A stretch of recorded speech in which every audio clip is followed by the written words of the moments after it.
मेरे भाई ने परसों मुझे मैसेज किया और उसने बोला कि दुआ करो कि मैं मर जाऊं। और वो सिर्फ एक मेरा भाई नहीं है, मैं पूरे अपने जो भाई जिनका राब्ता मुझसे नहीं है, मैं उनकी मैं बात कर रही हूं। जब स्पीकर कल मैं गई थी, वो जिस बंदे ने 4 टमाटर और 4 आलू लेकर 400 उसके पास नहीं थे, उसने पर्स निकाला, मैं शर्म से गड़ के मर गई। 272 लीटर पेट्रोल आप लोगों ने मुश्किल करनी है तो आप V8 और बड़ी बड़ी ग्रैंड क्रूजर को 500 लीटर पेट्रोल देना, गरीब को आप नहीं वो करें।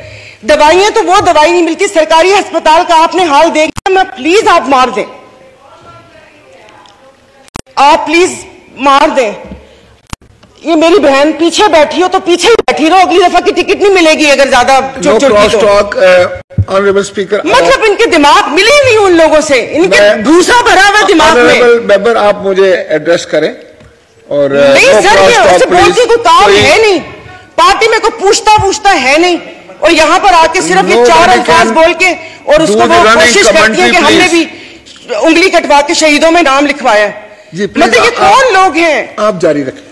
तो आप मुझे बताएं, अशराफिया तो चली जाएगी यहां से, तो हम बदमाशियों को मार देना कि इस मुश्किल हालात में भी जीने की ख्वाहिश रखते हैं, ये बदमाशी नहीं है तो और क्या है? इज्जतें नीलाम हो। अभी तो पहले किसी ने मुझे कहा कि आगे क्या होगा, बच्चे तो बिकते थे, इज्जतें भी नीलाम होती थी। आई एम सॉरी, भले आप एक्सपेंस कर दीजिएगा अल्फाज, पहले ढके छुपे होती थी, अब खुलेआम होंगी। और मैं इज्जत नहीं बोलूंगी, जिस्म फरोशी बोलूंगी, क्योंकि अगर इज्जतें बिक्री होती तो सब खरीद लेते, फिर बिल लाने की जरूरत ना पड़ती कि इज्जत दो हमें, सब यहां पर बैठे हुए इज्जतें खरीद लेते अगर इज्जत बिक्री होती। तो आप मुझे बताएं कि कोई लाए अमल दे दें कि अगले 5 साल तक ये मुश्किल हालात बर्दाश्त कर लो या 10 साल तक बर्दाश्त कर लो, तो फिर भी तसल्ली हो कि ठीक है मैं नहीं रही तो ठीक है मेरे बच्चे उसमें रहेंगे। सर आपने तो बच्चों से जीने का हक छीन लिया इन लोगों ने। 20,000 वाला क्या करेगा? और इंसाफ की आप बात करते, मैं तो अदालतों वाली इंसाफ या उस चीज की अभी वहां तक तो मैं गई नहीं।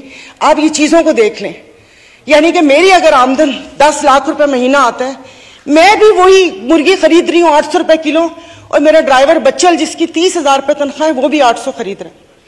वो दूध 200 रुपए किलो मैं भी ले रही हूँ, 200 किलो वो भी ले रहे हैं। मैं घर में अब ग्रोसरी नहीं लाती इसलिए कि मुझे शर्म आती है कि वो ड्राइवर बावर्ची उठाएगा तो उसके दिल में क्या होगा कि ये थैले भरे आ रहे हैं और उसके घर में खाने को है या नहीं है। 2-2 किलो की चीज मंगवा लेती हूँ कि जाओ बेटा सामने से लेकर आ जाओ। तो आप मुझे बताएं, मतलब थोड़ा सा जीने का हक दे दे, खुदा पाक को जाके जवाब देना। यहां पर आप आयतें पढ़ाते हैं, आयतें पर्दा कर चुकी हैं, आयतें पर्दा कर चुकी हैं। अभी ये कहते हैं वो तो ना, ये इनको शर्म नहीं आती, रात के अंधेरे में पेट्रोल का पंप गिराते हैं, तो वो भी जरूर रात के अंधेरे में पेट्रोल का पंप गिराते हैं।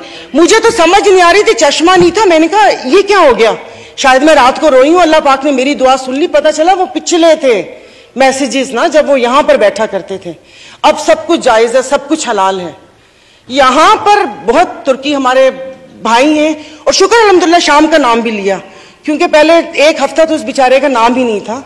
फिर जब इंटरनेशनल मीडिया ने डालना शुरू किया तो हमने भी शाम बोलना शुरू कर दिया। हमारे भाई हैं, हमारे मुश्किल वक्त में खड़े होते हैं, दिलो जान से मदद करनी चाहिए।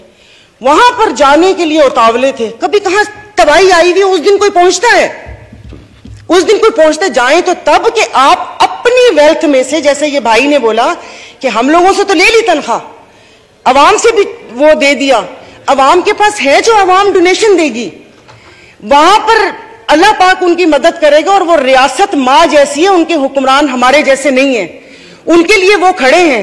दबी हुए अवाम के लिए हम इज़ारे यकजहती के लिए बेचैन हो रहे हैं, लेकिन यहां पर जो मरी हुई फाकों से अवाम है उसके लिए कोई दिल में दर्द नहीं है। तो अभी ये आइन की तकरीबात के लिए कितने पैसे वो हुए, इन्होंने अभी बोला कि हम तनख्वाह नहीं ले रहे। 1,80,000 से क्या होता है, वो तो वैसे ही एक वक्त का खाना है, खाना पीना तो। लेकिन बाकी जो चीजें हैं वो, ये जो गाड़ियां, ये फ्यूल कार्ड, इनकी ताम झाम, इन सब पे कितना पैसा खर्च होता है। देखो खुदा का खौफ कर ले, मेरे पास कोई अल्फाज नहीं है, ये सारा कुछ मैंने लिखा था लेकिन ये बेफजूल है। मैं किसको इशारियत सुनाऊंगी कि 13 पॉइंट ये हुआ, मोडीज की रेटिंग ये है, वो ट्रांसपेरेंसी ने ये बोला वो बोला। हम में से तो किसी को भी जरूरत नहीं है, सब अल्हम्दुलिल्लाह खाते पीते घरानों से हैं। सब अल्हम्दुलिल्लाह खाते पीते घरानों से, लेकिन किसी और का तो सोच लें। तो ये यहाँ पर प्लीज, मतलब अब तकरीबन साल होने वाला है, आप भी कहते रहे, लेकिन यहाँ पर आने की तौफीक नहीं हुई।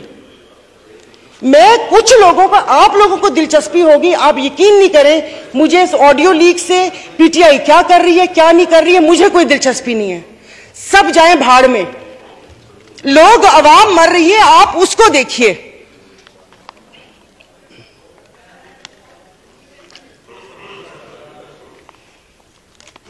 तो खुद ही कह लेते इनसे सिफारिश क्यों करवाई। मोहतरमा कंक्लूड कीजिए, वाइंड अप कर ले। तो मैं वाइंड अप ही कर रही हूं। मेरे पास तो कोई जाहिर है वो इतने ना इशारिये हैं, ना मैंने मुआशियात इतनी पढ़ी हुई है। कॉलेज नहीं था वो, ऐसे ही वो कॉलेज था, साइंस कॉलेज नहीं था, आर्ट्स कॉलेज था, समझ भी नहीं आती थी।